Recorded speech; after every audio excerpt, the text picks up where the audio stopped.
Top quality और consistent performance के लिए सिर्फ सिल्वर पंप नाम याद रखना। તો હુમલાની ધમકી તપાસમાં મોટો ખુલાસો અમદાવાદના નરેન્દ્ર મોદી સ્ટેડિયમને ઉડાવી દેવાની ધમકી કેસમાં તપાસમાં એક મોટો ખુલાસો થયો સાયબર ક્રાઇમની તપાસમાં વીપીએનથી ઈમેલ કરાયાનું સામે આવ્યું છે પ્રાથમિક તપાસમાં જર્મની અથવા તો રોમાનિયાથી ઈમેલ કરાયો હોવાની આશંકા છે મહત્વનું છે કે ગઈકાલે પાકિસ્તાનના નામથી સ્ટેડિયમને બોમ્બથી ઉડાવી દેવાની ધમકી આપવામાં આવી હતી અને ગુજરાત ક્રિકેટ એસોસિએશને ઈમેલથી ધમકી મળી હતી જો કે સ્ટેડિયમમાં સઘન તપાસ બાદ કશું જ શંકાસ્પદ નહોતું મળી આવ્યું અને ધમકીના મેલ બાદ સ્થાનિક પોલીસ બોમ્બ સ્ક્વોડ અને ડોગ સ્ક્વોડે તપાસ કરી હતી ત્યારે ધમકી બાદ આગામી સમયમાં યોજાનાર મેચને કારણે સુરક્ષામાં વધારો કરી દેવાયો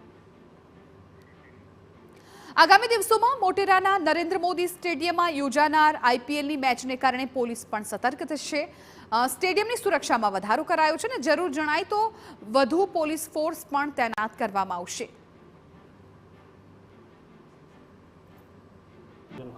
પ્રથમ દ્રષ્ટિએ